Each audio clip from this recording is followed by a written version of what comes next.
Bapak Ibu yang dikasihi Tuhan, kita akan mendengarkan firman Tuhan, namun sebelumnya kita mohon pertolongan Tuhan, kita berdoa. Ya Tuhan Allah Bapa kami di dalam surga, Allah yang kami kenal, kami sapa hanya di dalam nama anak-Mu, Tuhan Yesus Kristus, Juru Selamat kami yang hidup. Kami bersyukur, kami berterima kasih Tuhan jaga, Tuhan pelihara kami. Bahkan kemurahan Tuhan, Tuhan beranugerahkan kami kehidupan yang kekal. Kami rindu Tuhan perlengkapi, Tuhan berkati melalui firman yang akan kami dengarkan. Buka mata hati dan pikiran kami, sehingga kami tahu dan mengerti akan rahasia Tuhan yang akan Tuhan ungkapkan dalam firman yang akan kami dengarkan. Pakai hati kami menjadi tanah yang subur, di mana firman yang ditabur boleh bertumbuh, boleh berakar, berbuah, dan berbuah banyak. Ampuni kami Tuhan Yesus, agar kami boleh dilayakkan untuk duduk di sekitar firman Tuhan. Nama Tuhan dipuji dalam Yesus Kristus. Amin. Baik, mari kita dengarkan firman Tuhan. Firman Tuhan dari Mazmur 31 ayat 8 sampai dengan 16. Demikian firman Tuhan. Aku akan bersorak-sorak dan bersukacita karena kasih setiamu, sebab engkau telah menilik sengsaraku, telah memperhatikan kesesakan jiwaku, dan tidak menyerahkan aku ke tangan musuh, tetapi menegakkan kakiku di tempat yang lapang. Kasihanilah aku ya Tuhan, sebab aku merasa sesak, karena sakit hati mengidaplah mataku, meranalah jiwa dan tubuhku. Sebab hidupku habis dalam duka, dan tahun-tahun umurku dalam keluh kesah. Kekuatanku merosot karena sengsaraku, dan tulang-tulangku menjadi lemah.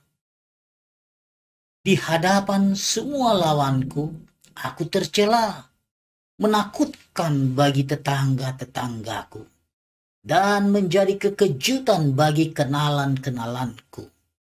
Mereka yang melihat aku di jalan lari daripadaku. Aku telah hilang dari ingatan seperti orang mati, telah menjadi seperti barang yang pecah. Sebab aku mendengar banyak orang berbisik-bisik. Ada kegentaran dari segala pihak. Mereka bersama-sama bermufakat mencelakakan aku. Mereka bermaksud mencabut nyawaku. Tetapi aku, padamu aku percaya ya Tuhan. Aku berkata, Engkaulah Allahku. Masa hidupku ada dalam tanganmu. Lepaskanlah aku dari tangan musuh-musuhku dan orang-orang yang mengejar aku. Demikian firman Tuhan. Bapak, Ibu, Saudara yang dikasihi Tuhan, Mazmur ini berisi perpaduan antara doa, pujian, pengakuan, dan keyakinan di dalam Allah. Semuanya begitu serasi, saling mendukung. Daud menyatakan keyakinannya kepada Allah dengan penuh sukacita. Dan dengan keyakinan ini, ia berdoa agar ia dibebaskan dari masalah yang sedang dihadapinya. Ada sukacita, ada masalah. Ini sepertinya ada paradoks yang diungkapkan pemazmur. Paradoks yang dimaksud pernyataan yang seolah-olah bertentangan dengan kebenaran. Tetapi kenyataannya dia mengandung kebenaran. Dalam pergumulan dan masalah yang sedang dihadapi oleh pemazmur ini, ia dengan yakin dengan sukacita dan dengan percaya ada kelepasan, ada pembebasan. Pemazmur mengeluh tentang keadaannya yang menyedihkan. Ya. Di sini kita melihat gabungannya itu, paduannya itu. Suasana sedih tetapi dia optimis, ada sukacita. Aku akan bersorak, bergembira sebab engkau tetap mengasihi aku, memperhatikan kesesakan jiwaku.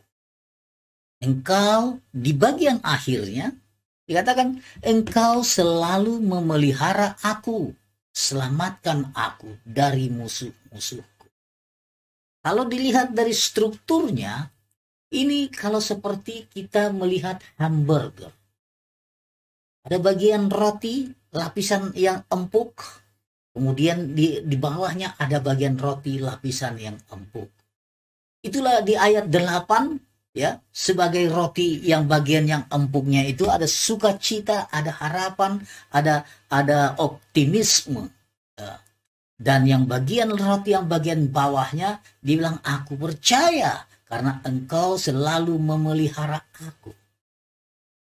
Dan ada bagian yang tengah yang akan kita juga lihat nanti, ada bagian yang keras, bagian kesulitan, bagian penderitaan, bagian yang juga dalam satu paket yang dikatakan sebagai hamburgernya Daud ini.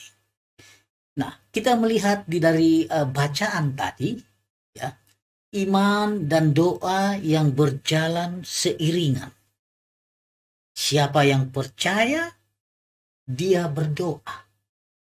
Aku percaya sebab itu aku berkata-kata. Dan siapa berdoa, biarlah dia percaya. Karena doa yang penuh iman adalah doa yang membuahkan hasil. Nah, di dalam ayat ini terkandung keduanya.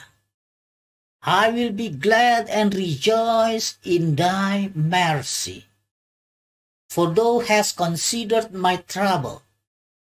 Thou hast known my soul in adversities. Dalam doa ini, dia memuliakan Allah dengan berulang-ulang, mengakui bahwa ia percaya dan bergantung kepada Allah. Ini yang mendorong untuk berdoa dan melayakkan dia mendapatkan belas kasihan yang dimintanya. Padamu Tuhan, aku berlindung.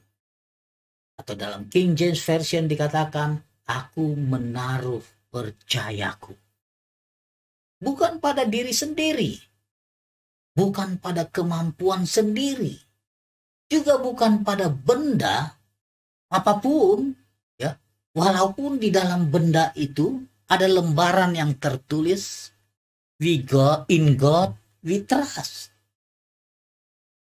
Yang senyum-senyum, ya. Yang senyum-senyum pasti tahu. Dia maksudnya apa, ya.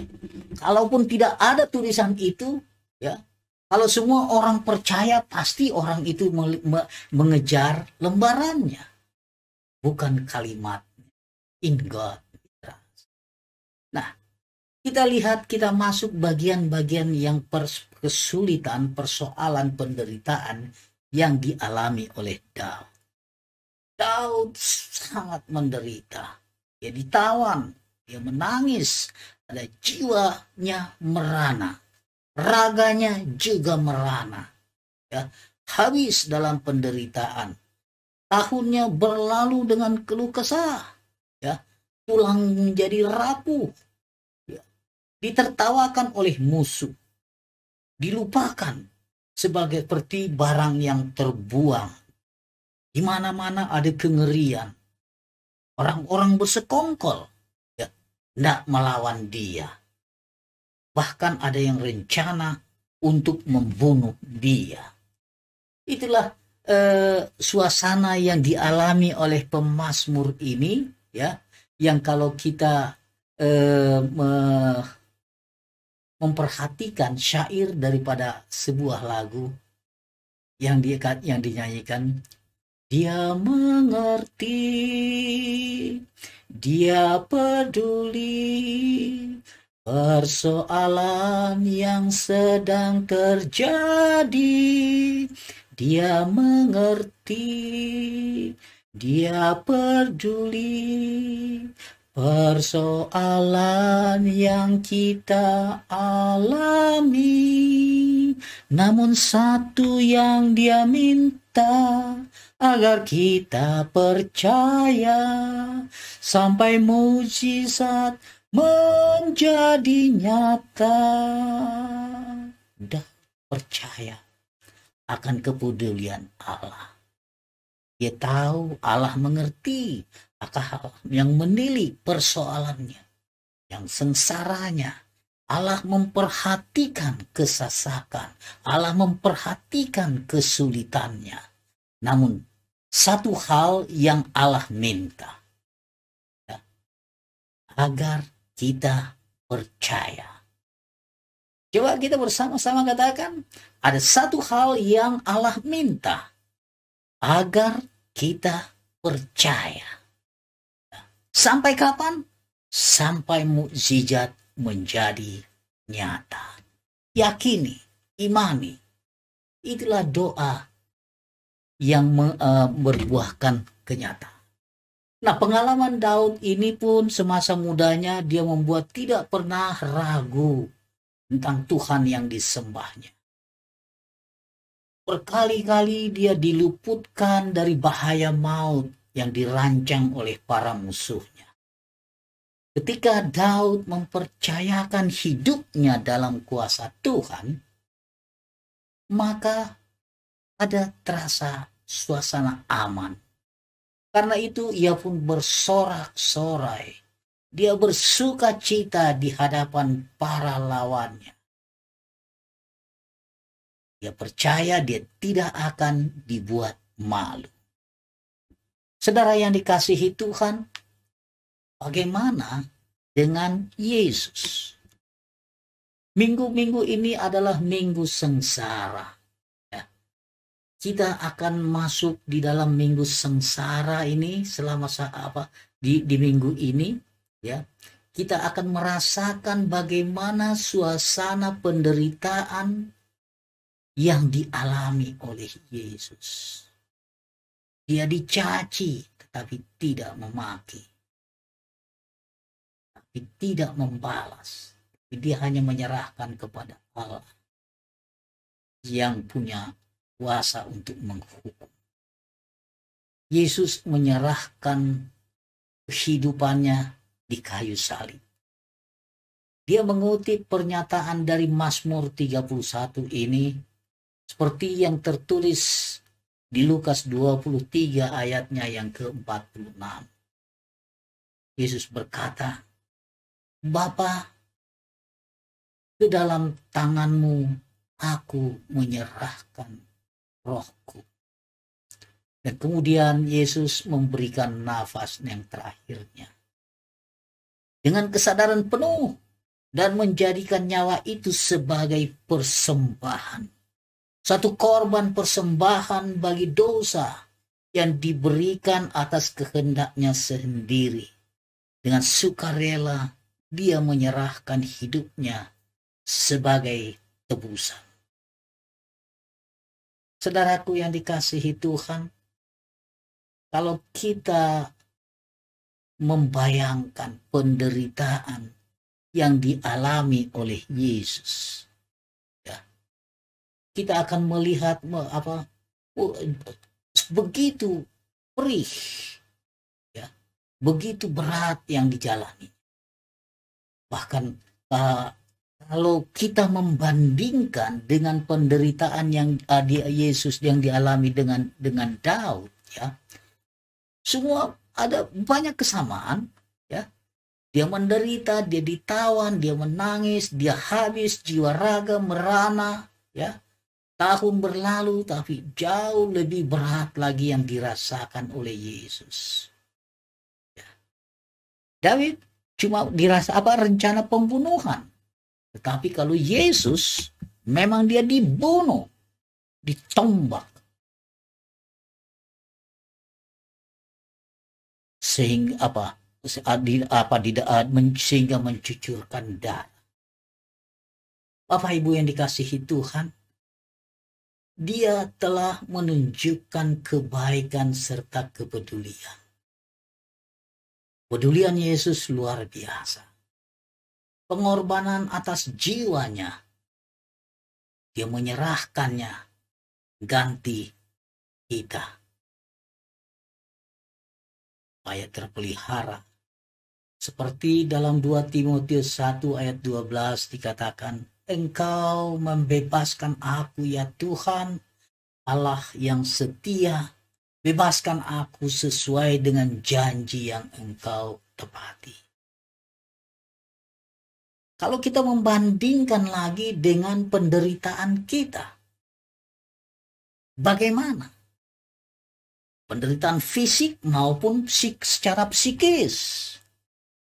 Kita mungkin katakan belum seberapa.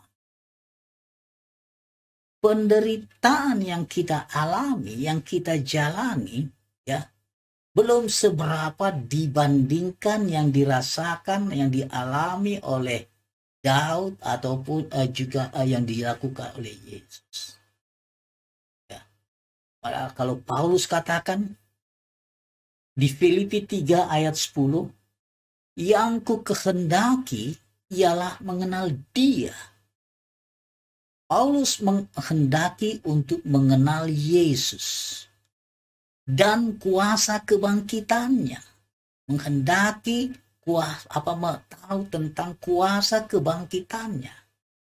Dan juga yang dikehendaki oleh Paulus yaitu persekutuan dalam penderitaannya. Ikut terlibat, ikut merasakan, ikut menghayati penderitaan Yesus. Di mana aku menjadi serupa dengan Dia dalam kematiannya. Coba bandingkan penderitaan yang pernah kita alami dalam hidup ini. Kalau penderitaan itu dalam bahasa, ya, lawan katanya adalah kenyamanan. Penderitaan berarti mengurangi kenyamanan. Ya, itu artinya mengurangi kenyamanan. Itulah bagian dari penderitaan. Kalau kita terbiasa dengan jalan-jalan, leisure time, makan-makan, hangout, ya, maka kalau kita masuk dalam penderitaan, masuk dalam persekutuan penderitaan, kurangi itu. Alihkan kepada hal-hal yang Tuhan inginkan. Allah mau kita hidup di dalamnya.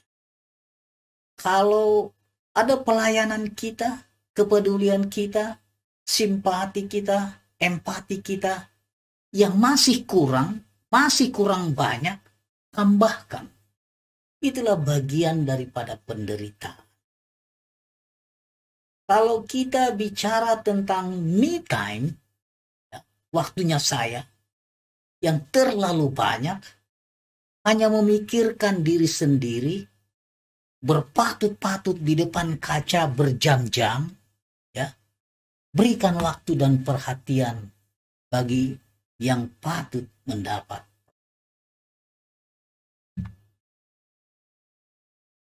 Saudara yang dikasihi Tuhan, kalau kita membandingkan bagaimana variabel beratnya penderitaan itu, ya, kalau variabel dari menderita sampai dengan sangat menderita, diberikan nilai 0 sampai dengan 100, Yesus sudah melakukannya.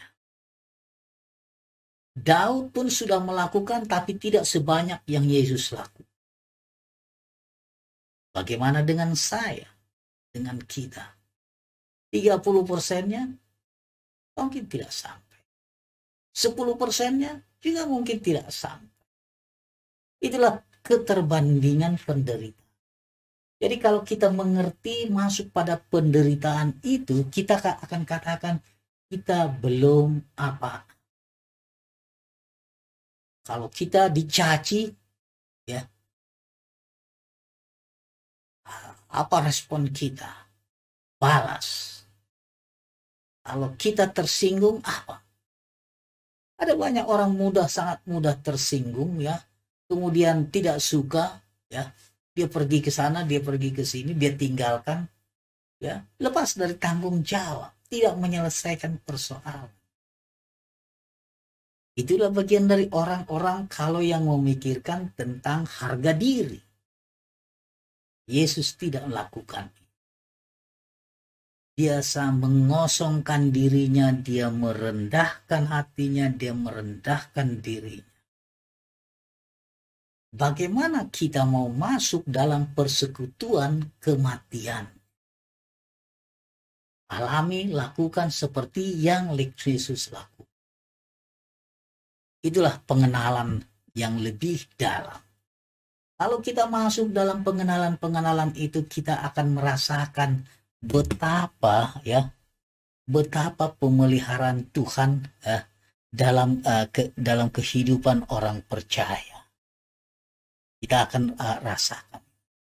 Begitulah perasaan kalau kita melihatnya penderitaan itu. Oleh karena itu kita patut, kita wajib bagi setiap kita untuk mendengar, ya, melakukan dengan sungguh hati, menyerahkan diri kita, menyerahkan hati kita ke dalam tangan Tuhan agar dikuduskan oleh anugerahnya, dipersembahkan untuk kemuliaan Allah, untuk pekerjaan Allah, untuk melayani Dia bagi kerajaan Allah. Saudaraku yang dikasihi Tuhan, andai kata Kristus tidak memikul tanggung jawab penderitaan ini, niscaya penebusan itu tidak akan terjadi. Tidak ada seorang pun yang dapat menyelamatkan dirinya, karena tuntutan Allah adalah sempurna. Hanya Yesus yang mampu melakukannya. Oleh karena itu kita patut mengembangkan karakter kerohanian kita supaya kita bertumbuh dalam pengenalan Kristus, berbuah, ya, bahkan berbuah lebat. Orang yang imannya bertumbuh akan semakin mempercayai pemeliharaan Tuhan, walaupun situasi dan kondisi di sekelilingnya tidak kondusif. Berserah kepada Allah berarti kita mempercayakan diri sepenuhnya kepada Allah. In God we trust, bukan karena lembarannya.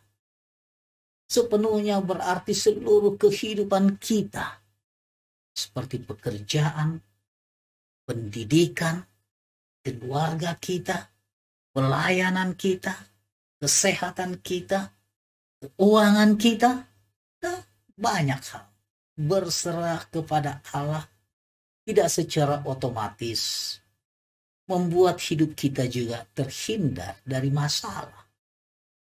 Mungkin akan ada banyak datang masalah, terutama di saat pandemi semacam ini yang berkepanjangan sudah 1 tahun kita lalui. Jangan kita katakan panjang umur, tetapi biarlah ini cepat berlalu supaya kehidupan boleh normal kembali, ya. Namun di masa apapun situasi dan kondisi yang tidak kondusif ini, kita percaya. Namun satu hal yang Dia minta, percaya saja. Allah adalah pelindung, penolong yang dapat dipercaya. Mari kita belajar dari Daud yang tidak mengandalkan dirinya, tetapi menyerahkan hanya kepada Allah yang setia. But I trust in you, O Lord. I declare, you are my God. You determine my destiny. Kita berdoa. Tuhan Allah Bapa kami di dalam surga, terima kasih Tuhan atas firman yang kami dengar. Terima kasih Tuhan Yesus, kami boleh melihat pemeliharaan Tuhan walaupun susah kami, penderitaan kami, ya, persoalan kami boleh mempercayakan diri kami, mengandalkan di Engkau, bersuka cita dalam segala perkara. Ya, karena kami percaya, kami tahu bahwa Allah melihat, Allah melindungi, Allah memperhatikan setiap persoalan di dalam kehidupan kami. Pakai kami Tuhan Yesus dalam menghadapi berbagai persoalan ini untuk selalu tetap bersuka cita. Terlebih lagi Tuhan di dalam minggu sengsara ini, kami juga boleh Tuhan mengenal Engkau. Persekutuan dalam penderitaan Kristus boleh kami rasakan, boleh kami perhatikan, menjadi bagian di dalam menjadi serupa seperti Kristus. Terima kasih Bapa. Terima kasih Tuhan Yesus.